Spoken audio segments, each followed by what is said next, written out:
Well, homegrown novelist Nick Cutter back with his latest soon-to-be horror masterpiece. It's titled The Queen, the story that finds a protagonist who gets a message from her potentially dead best friend and then the horror she faces on her mission. So we'd like to welcome Nick Cutter to CP24 Breakfast. Happy Halloween, Nick.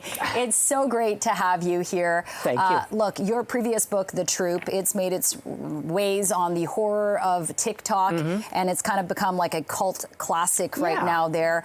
You're known for creating really squirmy scenes, kind of like the Terrifier of books. Yeah, that's fair. Yeah. That's fair. But let's talk about the Queen. Why did you choose St. Catharines as the inspiration or setting for this one? Well, it's my hometown, really, and it's sort of my spiritual hometown for sure. And I grew up there. I spent my high school years there, and this has two, protagonists who are of high school age.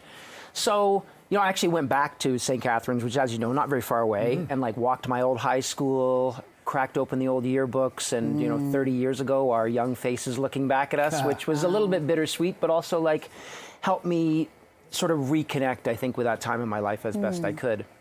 Nick, do people come up to you and say, how do you come up with this stuff? Because as Jen was alluding to, some of it's pretty disturbing here.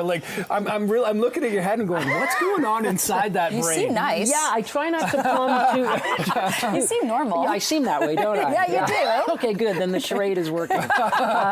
No, but I don't know where the ideas come from. I'm sure most authors would probably say the same, and I don't question it too much. Just every so often, the well of my subconscious will sort of summon up an idea, and I'll say, well, that's very clearly a Nick Cutter idea, and I'll take it to the work crucible and see if I can get it to work. But yeah, a lot of them are definitely based on very creepy.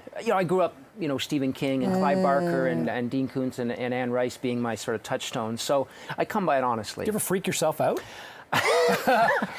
It's hard. I've sort of watched so many films and read so many books that other people can. I think the last movie that really freaked me out was Hereditary. But it's harder. You'll talk to a lot of horror writers and horror creatives. It's really hard to scare us. We're kind of hardened that way. Desensitized. I say that too. I watch so many horror movies. I've become pretty Jen desensitized. laughs at them. I laugh at them. I watched have you seen The Substance yet? Oh yeah. Oh, I love Did you that laugh? movie. Did you laugh? I just did so how gruesome it was, and just so aesthetically, she just went there as the director. I loved it. Yeah, so Nick, I'm very curious because the focus of, this novel and the last novel, kind of young kids. The Troop was a group of boys, kind of like Lord of the Flies situation. This one, two best friends that kind of reconnect older. So what is it about, adolescence? We see it with Stephen King's It.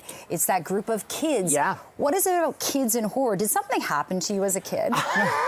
Nothing I can remember. There might be some repressed memories that I can't really summon, thank goodness. But no, mostly I think it's a really interesting time in someone's age, in our lives, where you're kind of on the cusp of adulthood and the adult kind of world is pressing in on you, and yet you want to still sort of be a kid and sort of not take things too seriously. So it's hard to say why exactly I find that teenage world and that teenage mindset so attractive as a writer. But as you said, Stephen King, Ray Bradbury, a lot of sort of writers of sort of that type of fiction like to focus on that time in our lives. Yeah, absolutely. Well, listen, Nick Cutter, The Queen, it's in bookstores now. It is indeed. I'm sure you can get it online as well.